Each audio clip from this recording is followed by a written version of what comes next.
60 साल के दीनदयाल जी हाँफते हुए अस्पताल की सीढ़ियां चढ़ते जा रहे थे। उनके चेहरे को देखकर साफ साफ अंदाजा लगाया जा सकता था कि उनका कोई बहुत अपना अस्पताल में भर्ती है और उसकी हालत ठीक नहीं है। वो भागते हुए अस्पताल की बर्निंग यूनिट की ओर बढ़े। वहाँ एक नर्स उनकी दिशा में ही आ रही थी। Sister, Rani. Burning unit B, bed number 18। आप कौन है उनके? मैं पापा हूँ उसका। उसकी हालत बिल्कुल ठीक नहीं है। दीनदयाल जी भागते हुए बर्निंग यूनिट बी में जा पहुंचे। वहां उनकी निगाहें बेड नंबर 18 को ढूंढ रही थी। तुरंत ही उनकी नजर 18 नंबर बेड पर गई। उसके आसपास कुछ डॉक्टर भी खड़े थे। वे भागे भागे वहां पहुंचे। डॉक्टर साहब, मैं रानी का पापा। आप लोगों ने मुझे फोन किया था। पापा की आवाज सुनकर दीनदयाल जी ने जैसे ही बेड की ओर देखा, उनके मुंह से चीख निकल गई। 90% जली हुई हालत में उनकी प्यारी बेटी रानी बिस्तर पर लेटी हुई थी। उसका शरीर कम जला हुआ मांस का लोथड़ा लग रहा था। रानी, ये क्या हो गया बेटी? मेरी सुंदर सी बिटिया को क्या हो गया? अरे क्या बना दिया? मेरी फूल सी बच्ची को क्या बना दिया? पापा मत रो पापा। मैं नहीं संभाल पाई पापा। मैंने बहुत कोशिश की लेकिन मैं हार गई पापा। मैं हार गई। ये कहकर रानी जोर जोर से हाँफने लगी। उसकी गर्दन एक ओर लुढ़क गई। रानी, डॉक्टर, मेरी बेटी कुछ बोल नहीं रही। देखिए ना आप, इसे क्या हो गया है? आप बाहर इंतजार करिए। सिस्टर, ऑक्सीजन दो पेशेंट को। दीनदयाल जी वार्ड से बाहर चले गए और बाहर लगी कुर्सी पर बैठ गए। उनकी आंखों से आंसू बहे जा रहे थे और उनके कानों में एक छोटी सी बच्ची के रोने की आवाज गूंज रही। अरे क्या हो गया? कितना घूर कर देख रहे हैं आप अपनी बच्ची को? जया, कितनी प्यारी बच्ची है ये। अरे इसकी छोटी छोटी उंगलियां देखो और इसके छोटे से पैर, इसकी प्यारी प्यारी आंखें। मैं क्या क्या देखूं? दुनिया की सबसे खूबसूरत चीज तुमने मुझे दे दी है जया, सबसे खूबसूरत चीज। कुछ देर पहले ही दीनदयाल की पत्नी ने एक छोटी सी बच्ची को जन्म दिया था और दीनदयाल उसे एकटक निहारे जा रहे थे। अपनी छोटी सी बेटी को पाकर वो बहुत खुश था। जया, क्या तुमने इसका कोई नाम सोचा है? नाम अभी तो नहीं। मैंने सोचा है, इसका नाम होगा रानी। मैं इसे कोई भी तकलीफ नहीं होने दूंगा। मेरी रानी बेटी राज करेगी। दीनदयाल पूरी कोशिश करता कि उसकी बेटी को किसी बात की दिक्कत ना हो। वक्त आगे बढ़ता जा रहा था। छोटी सी रानी अब 6 साल की हो गई थी। आज उसका बर्थडे था। Happy birthday Rani. Many many happy returns of the day. Thank you पापा। मेरा गिफ्ट? अरे वो तो मैं भूल गया। क्या पापा, गिफ्ट भी कोई भूलता है क्या? अच्छा कोई नहीं, बाद में ले आना। अरे कहीं ऐसा हो सकता है? मेरी रानी बेटी का बर्थडे हो और मैं गिफ्ट भूल जाऊं? जया, अरे जरा लाओ तो मेरी बेटी का गिफ्ट। जया लाल रंग की छोटी सी साइकिल लेकर कमरे के अंदर आई। रानी ने जैसे ही साइकिल को देखा, ओह माय गॉड, ये कितनी प्यारी साइकिल है पापा, आई लव यू। लेकिन उसी दिन रानी ने साइकिल से गिरकर अपने घुटने छिल लिए। फिर क्या, दीनदयाल की तो जान ही निकल गई। बहुत दर्द हो रहा है बेटा, बहुत दर्द। चलो जल्दी से डॉक्टर के पास ले चलता हूँ तुम्हें। अरे आप भी ना, मामूली सी चोट है, ठीक हो जाएगी। नहीं, ये मामूली चोट नहीं है, डॉक्टर के पास जाना ही होगा। अरे पापा आप भी ना, कुछ नहीं हुआ है मुझे। अब साइकिल चलाऊंगी तो कभी गिरूंगी भी ना। आप ज्यादा परेशान मत होइए। समय अपने पंख लगाकर और भी तेज गति से उड़ता गया। रानी ने कॉलेज खत्म किया। दीनदयाल उसके लिए लड़का देख रहे थे। तभी उनके किसी रिश्तेदार ने मोहित के बारे में बताया। मोहित एक बैंक में बड़ा अफसर था। दीनदयाल जी, हमें आपकी बेटी बहुत पसंद है। ये तो बहुत ही खुशी की बात है। दीनदयाल जी, वैसे तो हमारी कोई डिमांड नहीं है क्योंकि हम लोग दहेज के खिलाफ हैं। अरे ये तो बहुत ही अच्छी बात है। हाँ वो तो है, लेकिन वो क्या है ना कि समाज के लोगों का तो पता ही है ना आपको। शादी के बाद वो बहू देखने तो आएंगे ही, साथ ही ये भी देखने आएंगे कि लड़की मायके से क्या क्या लाई है। अरे आप लोग बिल्कुल फिक्र ना करें, रानी मेरी इकलौती बेटी है। मैं उसकी शादी में कोई कमी नहीं छोड़ूंगा। जी वो तो हमें पता ही था, बस आस पड़ोस का प्रेशर होता है ना, इसलिए आपसे पूछा। रानी की शादी काफी धूमधाम से मोहित के साथ हो गई। दीनदयाल जी ने अपनी हैसियत से कहीं बढ़कर उसकी शादी में खर्च किया, लेकिन उन्हें नहीं पता था कि उन्होंने जाने अनजाने अपनी रानी बेटी को लालची लोगों के हाथों में छोड़ दिया है। एक रात जब दीनदयाल जी सोने जा रहे थे तभी फोन की घंटी बजी। फोन रानी का ही था। हेलो पापा। रानी, क्या हुआ बेटी? तू रो क्यों रही है? पापा मुझे यहाँ से ले चलो। मुझे आप लोगों की बहुत याद आ रही है। सब ठीक तो है ना बेटी? ठीक। हाँ पापा सब ठीक है, बस आप आ जाओ। अगले दिन दीनदयाल जी रानी के ससुराल पहुंचे। रानी भागकर उनके गले लग गई। पापा मुझे यहाँ से ले चलो ना प्लीज। क्या हुआ बेटी? तभी मोहित अपने माता पिता के साथ वहां आ गया। मोहित बेटा, समधन जी, सब ठीक तो है? क्या ठीक है? अरे आप लोगों ने तो ठग लिया मुझे। मैं सरकारी बैंक में अफसर हूँ और सामान क्या दिया आपने मुझे? क्या हुआ बेटा, कोई कमी रह गई क्या? अरे ऐसा दिया ही क्या आपने? कमी ही कमी है। बेटा तुम कहो तो क्या चाहिए? दीनदयाल जी की बातों को सुनकर मोहित ने कहा, देखिए ससुर जी, मैं बहुत ही एडजस्ट करने वाला लड़का हूँ, लेकिन कुछ मामलों में मैं एडजस्ट नहीं कर सकता। मेरे पास कार तो है, लेकिन वो बहुत पुरानी हो गई है। मैंने सोचा था कि शादी में आप लोग नई कार तो देंगे ही, लेकिन आप लोग तो टीवी फ्रिज तक ही रह गए। मुझे एक एसयूवी चाहिए। एसयूवी? हाँ एसयूवी, और वो भी एक सप्ताह के अंदर। दीनदयाल जी ने अभी अभी बेटी की शादी की थी, उनके हाथ खाली थे, फिर भी उन्होंने गांव की अपनी जमीन बेचकर मोहित को एसयूवी दे दिया। कुछ दिन तक तो सब कुछ ठीक रहा, लेकिन कुछ दिनों के बाद फिर से एक नई डिमांड मोहित के घर वालों की ओर से आ गई। अरे रानी बेटी, मैं हूं ना, तो क्यों चिंता करती है? मैं कुछ इंतजाम करता हूँ। पर पापा, फिर वो कोई नई डिमांड रखेंगे तो? मैं फिर से पूरी करूंगा बेटी। दीनदयाल मोहित की हर मांग पूरी करता रहा, लेकिन उसके परिवार का पेट नहीं भर रहा था। मोहित के ससुराल वाले रानी पर बहुत अत्याचार किया करते, उसे मारते पीटते। एक दिन तो गर्मा गर्म आयरन उसके हाथों पर सटा दिया। रानी ने पापा को फोन किया और घर आने की बात कही। वो कुछ दिन के लिए उसे अपने पास ले तो आया, लेकिन जब बार बार उससे पड़ोसी पूछते कि क्या बात है दीनदयाल जी, रानी आजकल यहीं रहती है क्या? ससुराल में सब ठीक तो है ना? हाँ, सब ठीक है। इस बीच दीनदयाल जी की पत्नी की मौत हो गई। रानी अब हमेशा के लिए अपने पापा के पास रहना चाहती थी। दीनदयाल को भी कोई दिक्कत नहीं थी, लेकिन एक दिन मयंक अपने परिवार के साथ उनके घर आ पहुंचा। अब देखिए ससुर जी, मुझसे गलती हो गई है, मुझे माफ कर दीजिए। तोड़ना बहुत आसान है, जोड़ने में बहुत समय लगता है। दीनदयाल जी मयंक की बातों में आ गए। वो किसी भी तरह अपनी बेटी का घर बसते देखना चाहते थे। वो भी पड़ोसियों के तानों से तंग आ गए थे। जब रानी मयंक के साथ जा रही थी तो उन्होंने कहा कि बेटी, कोशिश करना कि सब कुछ ठीक हो जाए। पुरानी बातों को दीनदयाल जी याद कर रहे थे, तभी नर्स भागी भागी बाहर आई और उनसे कहा, आपकी बेटी नहीं रही। दीनदयाल जी, पुलिस आपसे पूछताछ करना चाहती है। दीनदयाल जी भागे भागे वार्ड में गए और अपनी बेटी के मृत शरीर से लिपट कर रोने लगे। मेरी बेटी, मेरी रानी बेटी, मैंने सोचा था मेरी रानी बेटी राज करेगी, लेकिन सब खत्म हो गया। दीनदयाल जी जब रो रहे थे तो पुलिस इंस्पेक्टर विकास ने सांत्वना देते हुए उनसे पूछा कि आपकी बेटी की इस हालत के लिए कौन जिम्मेदार है? इंस्पेक्टर साहब, मैं हूँ जिम्मेदार। मैं हूँ अपनी रानी बेटी का हत्यारा, क्योंकि जिस दिन इसके पति ने पहली बार इसे मारा और दहेज की मांग रखी, उसी दिन मुझे अपनी बेटी को यहाँ ले आना चाहिए था। उसकी कोई मांग पूरी नहीं करनी थी, लेकिन मैंने उसकी मांग पूरी की, हर बार की, बार बार की, और अपनी रानी बेटी की मौत की कहानी लिख दी। दीनदयाल जी लगातार रोए जा रहे थे और अपनी बेटी के मृत चेहरे को देखे जा रहे थे और खुद को उसकी मौत का जिम्मेदार बता रहे थे। हालांकि पुलिस को सारा माजरा समझ आ गया था। उन्होंने मयंक के परिवार वालों को गिरफ्तार कर जेल भेज दिया।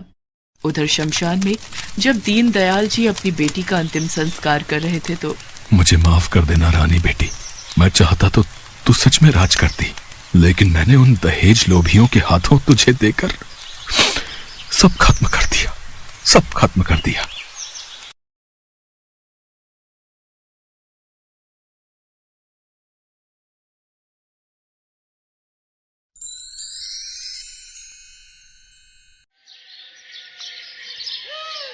प्रतापनगर में सुंदरलाल नाम का एक दर्जी अपनी पत्नी शांति और बेटी संध्या के साथ रहता था।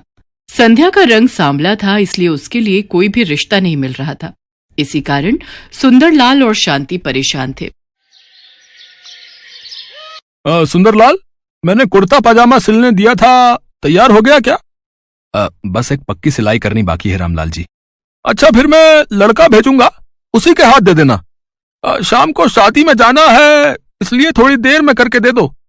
और संध्या के लिए कोई रिश्ता मिला या नहीं? कहाँ मिला रामलाल जी, बहुत जगह बोल रखा है, बाकी मैंने तो भगवान पर छोड़ रखा है। वही मेरी बेटी का अच्छा भविष्य तय करेंगे। बात तो ठीक है, पर तुम्हारी बेटी का रंग सांवला है। इतनी आसानी से लड़के सांवले रंग रूप की लड़की के लिए मानते नहीं हैं।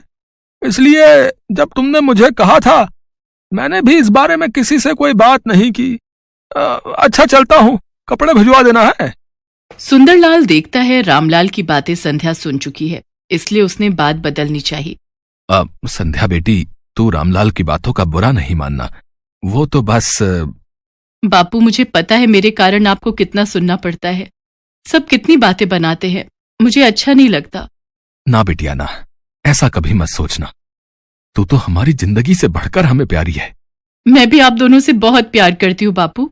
अच्छा लाओ, कुछ कपड़े मैं सिल देती हूँ, आप थक गए होगे। संध्या का उदास चेहरा देखकर सुंदरलाल उस समय चुप हो जाता है। संध्या कपड़े सिलने लगती है। संध्या भी सुंदरलाल की तरह बहुत अच्छे कपड़े सिलती थी। एक दिन उस राज्य के राजकुमार का जन्मदिन था, जिसमें पूरे नगर को न्योता दिया गया था। सुनो सुनो नगर वासियों, ध्यान से सुनो। राजकुमार वीर सिंह के जन्मदिन की खुशी में पूरे नगर को दावत का न्योता दिया जा रहा है। राजा भानु प्रताप सिंह और रानी सुनंदा अपने बेटे वीर सिंह का 25वां जन्मदिन धूमधाम से मना रहे हैं।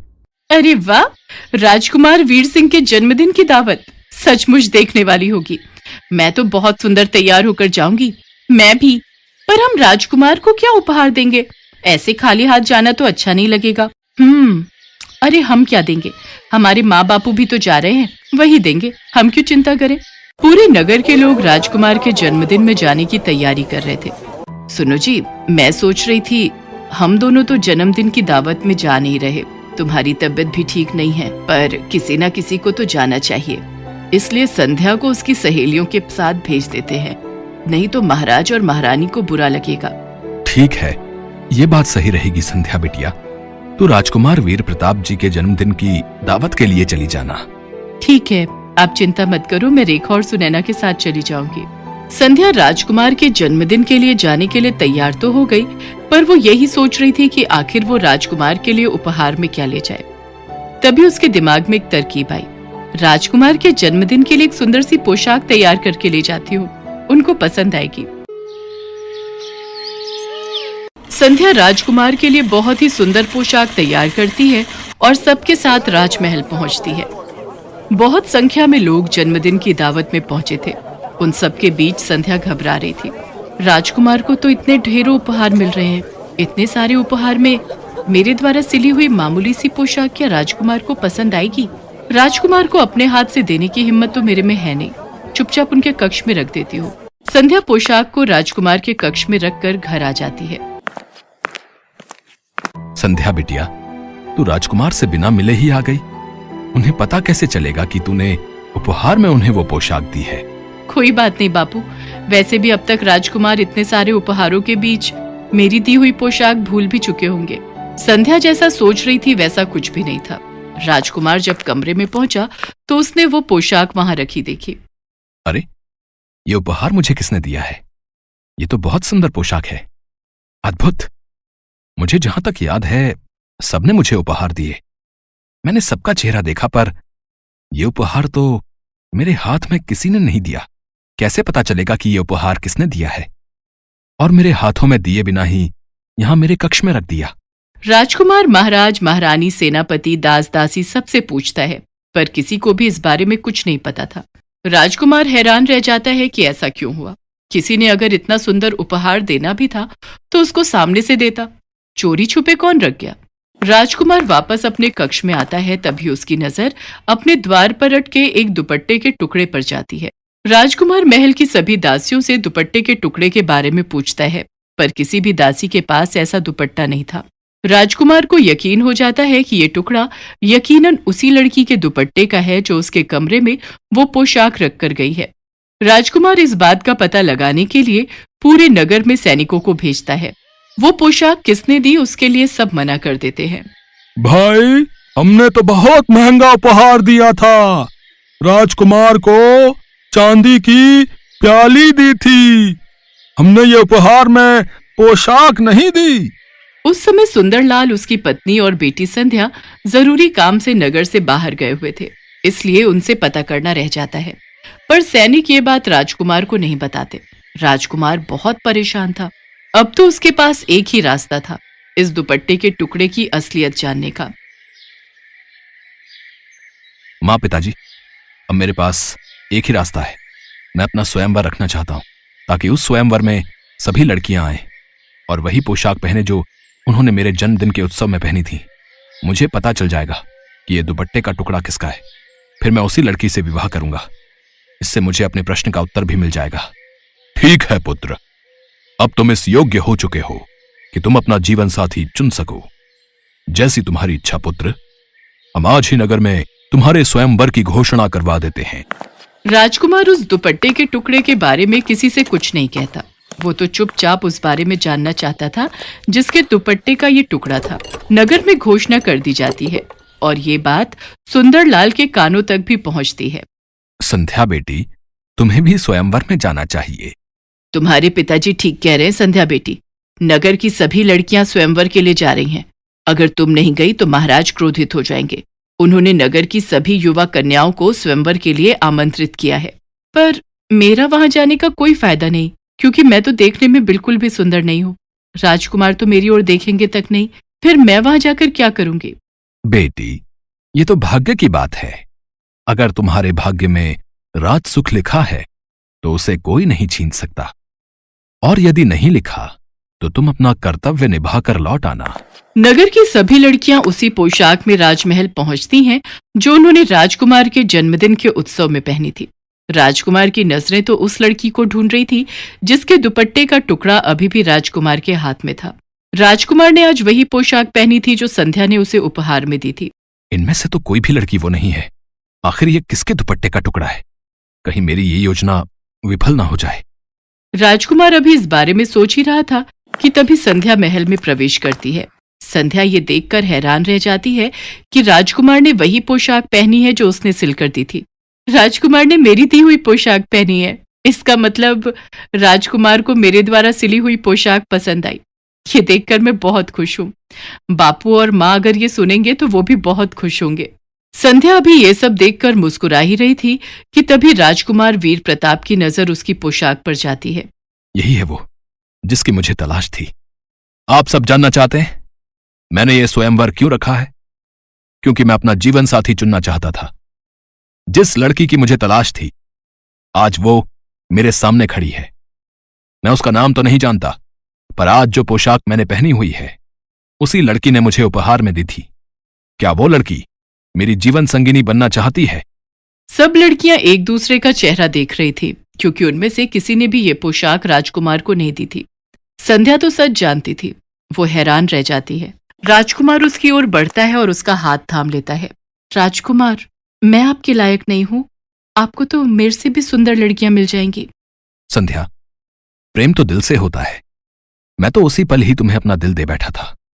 जब मैंने इस पोशाक को देखा, वो तो तुम्हारे दुपट्टे का टुकड़ा दरवाजे में अटका हुआ था, तभी मुझे तुम्हारे बारे में पता चला, वरना मैं तो सच्चाई जान ही नहीं पाता। और मेरी नजरों से देखो, तुम मेरे लिए दुनिया की सबसे खूबसूरत लड़की हो। संध्या अपने दुपट्टे की ओर देखती है जो किनारे से फटा हुआ था। वहां खड़ी सभी लड़कियां हैरान रह जाती हैं। राजकुमार वीर प्रताप की बातें सुनकर संध्या की नजरें शर्म से झुक जाती हैं। उसके पश्चात सुंदरलाल और शांति को दरबार में बुलाया जाता है। फिर शुभ मुहूर्त में संध्या और राजकुमार वीर प्रताप का विवाह संपन्न होता है। आज संध्या के जीवन में दुनिया की सारी खुशियां थी। Thanks for watching.